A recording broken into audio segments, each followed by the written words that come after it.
Jednom davno živela je devojčica prelepe duge kose.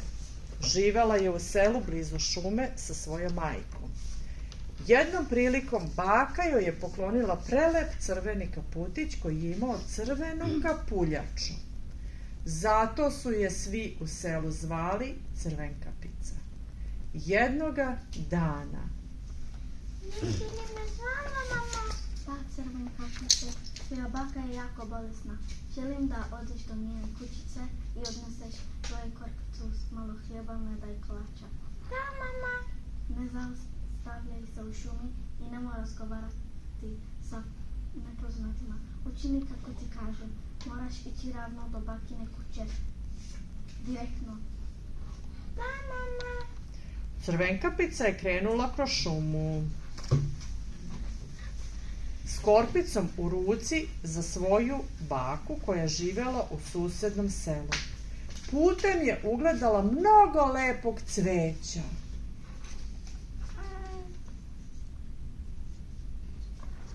Dobro jutro, Crvenkapice. Dobro jutro, gospodine Vuče. A gdje si krenuo tako rano? Moja baki bolesna je, pa joj nosim korpicu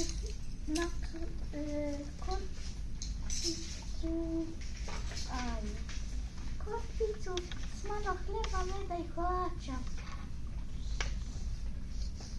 Živi od tvoje baka daleko, Crvenkapice?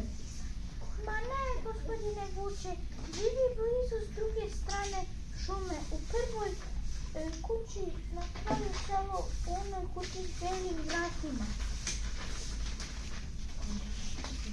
Zbogom, Crvenkapice, nadam se da brzo ozdraviti. Hej, jel vidiš ovu čestu? Da, vidim.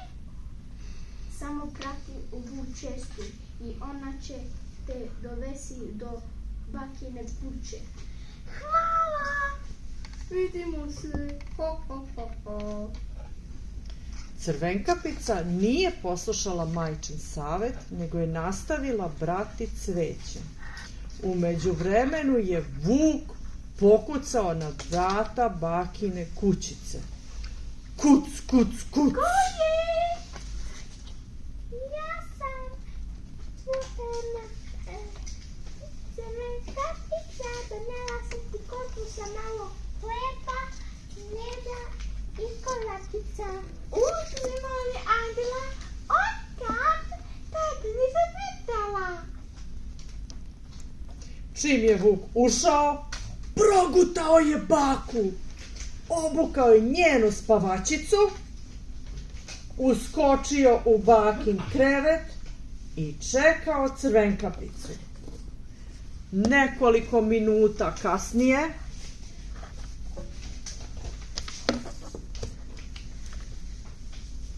Crvenkapica je stigla do bakine kućice. Pokucala je na vrata. Kuc, kuc. Ko je?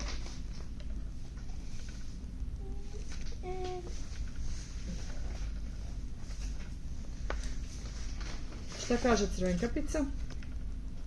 Bako, to sam ja. Bako, to sam ja, Crvenkapica.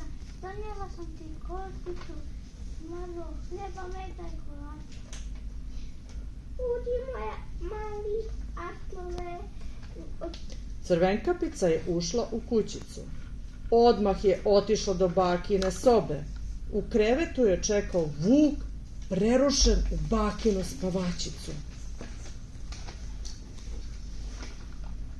Vuk, uđi.